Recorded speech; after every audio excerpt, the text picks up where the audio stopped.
Kaleshwaram commission ఎదుట హాజరు కానున్నారు కేసీఆర్. వచ్చే నెల 5న విచారణకు హాజరు కావాలని నిర్ణయించినట్లు తెలుస్తోంది. ఇక గతంలోనూ విద్యుత్ కమిషన్ ఎదుట హాజరు కాకుండా కేవలం లేఖతో సరిపెట్టుకున్నారు మాజీ ముఖ్యమంత్రి. అయితే కాళేశ్వరం కమిషన్ ముందు హాజరు కావాలని డిసైడ్ అయినట్లు తెలుస్తోంది. ఇక ఇప్పటికే అమెరికా వెళ్లిన కేటీఆర్ జూన్ 4న తిరిగి రానున్నారు. కేసీఆర్ విచారణకు హాజరైతే జూన్ 5వ తేదీన కేసీఆర్ కు తోడుగా ఉండేలా షెడ్యూల్ ప్లాన్ చేసుకున్నారు. కాళేశ్వరం కమిషన్ ఎదుట హాజరు కానున్నారు కేసీఆర్. వచ్చే నెల 5న విచారణకు హాజరు కావాలని నిర్ణయించినట్లు తెలుస్తోంది. ఇక గతంలోనూ విద్యుత్ కమిషన్ ఎదుట హాజరు కాకుండా కేవలం లేఖతో సరిపెట్టుకున్నారు మాజీ ముఖ్యమంత్రి. అయితే కాళేశ్వరం కమిషన్ ముందు హాజరు కావాలని డిసైడ్ అయినట్లు తెలుస్తోంది. ఇప్పటికే అమెరికా వెళ్లిన కేటీఆర్ జూన్ 4న తిరిగి రానున్నారు. కేసీఆర్ విచారణకు హాజరైతే జూన్ 5వ తేదీన కేసీఆర్ కు తోడుగా ఉండేలా షెడ్యూల్ ప్లాన్ చేసుకున్నారు. రైట్కి ఇదే విషయంపై మరింత సమాచారం శ్రీనివాస్ అందిస్తారు. శ్రీనివాస్, కాళేశ్వరం విచారణకు కేసీఆర్ హాజరు కానున్నట్లు తెలుస్తుంది. దీనిపై పూర్తి అప్డేట్స్ ఏంటి?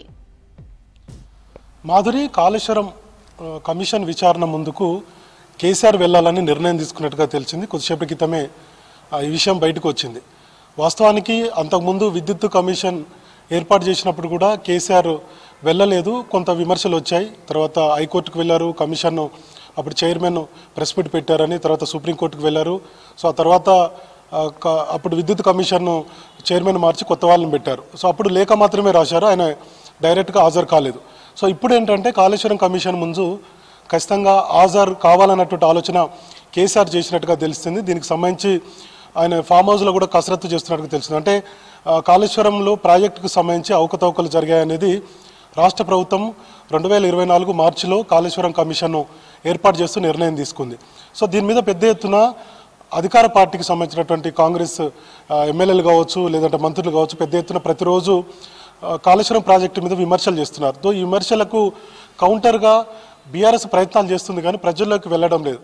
సో ఇట్లాంటి పరిస్థితుల్లో కాళేశ్వరం కమిషన్ నోటీసులు ఇచ్చింది. కాబట్టి వచ్చే నెల 5వ తారీఖున కేసీఆర్ను హాజరు కావాలని నోటీసులు ఇచ్చింది. అట్లనే 6వ తేదీన అప్పటి ఇరిగేషన్ శాఖ మంత్రి హరీష్ రావు హాజరు కావాలని చెప్పారు. ఆ తర్వాత జూన్ 9వ తారీఖున ఈటల రాజేందర్, అప్పుడు ఆర్థిక శాఖ మంత్రిగా ఉన్నారు కాళేశ్వరం ప్రాజెక్టు నిర్మాణ సమయంలో. సో వీళ్ళ ముగ్గురిని కూడా ఒక తేదీలు ప్రకటించి హాజరు కావాలని చెప్పారు. అయితే కేసీఆర్ వచ్చే నెల జూన్ 5న హాజరు కావాలని చెప్పి నోటీస్ ఇచ్చింది. కాబట్టి సో దీనికి హాజరయ్యేందుకు ఆయన సిద్ధమవుతున్నట్టుగా పార్టీ వర్గాలు చెప్తున్నాయి. సో హాజరు ఎందుకు కావాలనుకుంటున్నారంటే ఇప్పటికే అధికార పార్టీకి సంబంధించినటువంటి విమర్శలు వచ్చాయి. మరోవైపు ప్రజల్లో కూడా కాళేశ్వరం ప్రాజెక్టుకు పెద్ద ఎత్తున నిధులు పెట్టి వేస్ట్ అయిందనేది ప్రజల్లో ఉన్నటువంటి మాట వాస్తవం. దీనికి పూర్తి స్థాయిలో బీఆర్ఎస్ కౌంటర్ వేయలేకపోతుంది. ప్రజల్లో చర్చ ఉంది.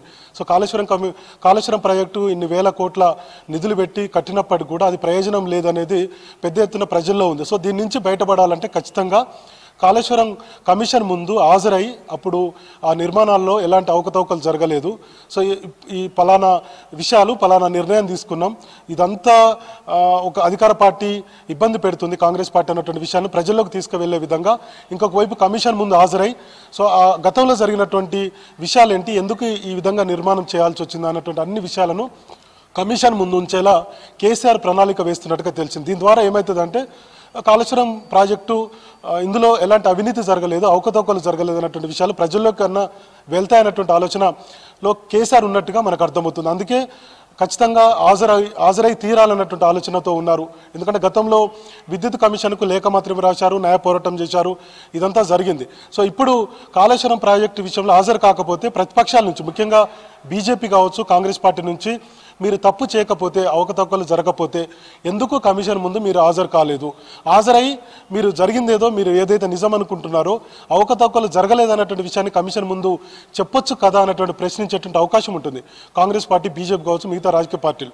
కాబట్టి ఈ విషయంలో కొంత వ్యూహాత్మకంగా వ్యవహరించాలని బీఆర్ఎస్ ఆలోచించినట్టుగా తెలిసింది. అందులో భాగంగానే కాళేశ్వరం కమిషన్ ముందు హాజరై వాస్తవాలు మొత్తం కూడా చెప్తే ఎలా ఉంటుంది అన్నటువంటి ఆలోచన కేసీఆర్ చేసినట్టుగా తెలిసింది. మొత్తానికి పార్టీలో మొత్తం అటు కేటీఆర్ తోటూను ఇటు హరీష్ రావుతో చర్చించి ఒక నిర్ణయానికి కేసీఆర్ వచ్చినట్టుగా తెలిసింది. ఖచ్చితంగా హాజరు కావాలన్నటువంటి ఆలోచనతో కేసీఆర్ ఉన్నట్లుగా తెలిసింది. ఇక మరోవైపు కేటీఆర్ ఈరోజు ఉదయం అమెరికా వెళ్లారు. అమెరికాలో అటు లండన్ వెళ్లాల్సి ఉంది, ఇంకొక వైపు అమెరికా కూడా వెళ్లాల్సి ఉంది. సో ఈరోజు లండన్లో ఒక ప్రోగ్రాం ఉంది, అది 30వ తారీఖున యూకేలో ఆటోమొబైల్ ఇంజనీరింగ్ పరిశోధన ఒక సంస్థ ఉంది, వాళ్ళు ఇన్వైట్ చేశారు మా కంపెనీకి సంబంధించి ప్రారంభించాలని చెప్పి ఇన్వైట్ చేశారు కాబట్టి యూకేకు 30వ తారీఖున వెళ్తారు. అక్కడ ప్రారంభించిన అనంతరం మళ్ళీ జూన్ 1వ తారీఖున బీఆర్ఎస్ రజతోత్సవ వేడుకలు నిర్వహిస్తుంది అమెరికా డల్లాస్లో. సో ఈ కార్యక్రమానికి కూడా ముఖ్య అతిథిగా కేటీఆర్ హాజరవుతున్నారు. సో ఈ 2 కార్యక్రమాలు చూసుకొని ఆయన వెంటనే 4వ తారీఖునే రిటర్న్ కావాలనుకుంటున్నారు అమెరికా నుంచి. ఎందుకంటే 5వ తారీఖున కేసీఆర్ కాళేశ్వరం కమిషన్ ముందు హాజరైతే ఆయన పక్కన ఉండి తోడుగా ఉండి అవసరమైతే కమిషన్ లోపలికి వెళ్ళేటప్పుడు ఎవరు రానియరు అనుకోండి, కానీ కాకపోతే ఇక్కడ నుంచి బయలుదేరేటప్పుడు కానీ కమిషన్ ముందు వెళ్ళేటప్పుడు కమిషన్ నుంచి మళ్ళీ రిటర్న్ అయ్యేటప్పుడు కొంత తోడుగా ఉండాలన్నటువంటి ఆలోచన కేటీఆర్ చేసినట్టుగా తెలిసింది. అందులో భాగంగానే తండ్రికి పక్కన తోడుగా ఉండేందుకు కేటీఆర్ 4వ తారీఖున రిటర్న్ అవుతున్నట్టుగా తెలిసింది. కాబట్టి ఖచ్చితంగా ఆయన 4వ తారీఖున ఎందుకు రిటర్న్ అవుతున్నారు అన్నటువంటి విషయాన్ని ఆరా తీస్తే కేసీఆర్ 5వ తారీఖున కాళేశ్వరం కమిషన్ ముందు హాజరవుతున్నారు కాబట్టి సో కేటీఆర్ ముందుగానే షెడ్యూల్ను కొంత ప్రీపోన్ చేసుకొని వస్తున్నట్టుగా తెలిసింది. ఇంకొక వైపు ఆయనకు ఏసీబీ నోటీసులు కూడా జారీ చేసింది. ఈ ఫార్ములా రేస్ కేసు వ్యవహారం మనకు తెలిసిందే. సో గత జనవరి నుంచి పెద్ద ఎత్తున రాష్ట్రంలో చర్చ జరుగుతుంది. ఏసీబీ నోటీసులు 2 సార్లు జారీ చేసింది. జనవరి 9వ తారీఖున కేటీఆర్ హాజరయ్యారు, తర్వాత ఈడీ ముందు కూడా హాజరయ్యారు, ఆయన వివరణ ఇచ్చారు. సో కాబట్టి మరోసారి 28వ తారీఖున ఆయన కేటీఆర్ రావాలని ఏసీబీ నోటీసులు ఇచ్చింది. కాబట్టి 28వ తారీఖు నేను అమెరికాలో ఉంటాను, నేను రాలేనని ఆయన చెప్పారు. సో కాబట్టి మరొకసారి ఆయనకు నోటీసులు ఇచ్చేటువంటి అవకాశం ఉంది. సో మొత్తానికి ఓవరాల్గా కాళేశ్వరం ప్రాజెక్టు నిర్మాణంలో ఎలాంటి అవకతవకలు జరగలేదు అన్నటువంటి విషయాలను ప్రజలకు చెప్పాలన్నా, రాజకీయ పార్టీలు పదే పదే విమర్శలు చేయకుండా ఉండాలన్నా ఖచ్చితంగా పీసీ ఘోష్ కాళేశ్వరం కమిషన్ ముందు హాజరై ఒక వివరణ ఇవ్వాలన్నటువంటి ఆలోచనతో కేసీఆర్ ఉన్నట్లుగా తెలిసింది. 5వ తారీఖు కేసీఆర్ హాజరైతే ఖచ్చితంగా 6వ తారీఖున అప్పటి ఇరిగేషన్ శాఖ మంత్రి హరీష్ రావు ఖచ్చితంగా ఆయన కూడా హాజరయ్యేటువంటి అవకాశాలు ఉన్నాయి. కాబట్టి దీని నుంచి అంటే కాళేశ్వరం ప్రాజెక్టులో అవకతవకలు జరుగుతున్నాయి, పెద్ద ఎత్తున కమిషన్లు తీసుకున్నారన్నటువంటి విమర్శలు ఆరోపణలు పెద్ద ఎత్తున బీఆర్ఎస్ మీద వస్తున్నాయి. కాబట్టి వీటన్నిటికీ ఫుల్ స్టాప్ పెట్టాలంటే కాళేశ్వరం కమిషన్ ముందు హాజరై వాస్తవాలు చెప్పుకోవాలనేది బీఆర్ఎస్ భావించినట్టుగా తెలిసింది. అందులో బాగానే కేసీఆర్ హాజరు కావాలన్నటువంటి ఆలోచనలో ఉన్నట్టుగా మనకైతే సమాచారం ఉంది. మాధురి.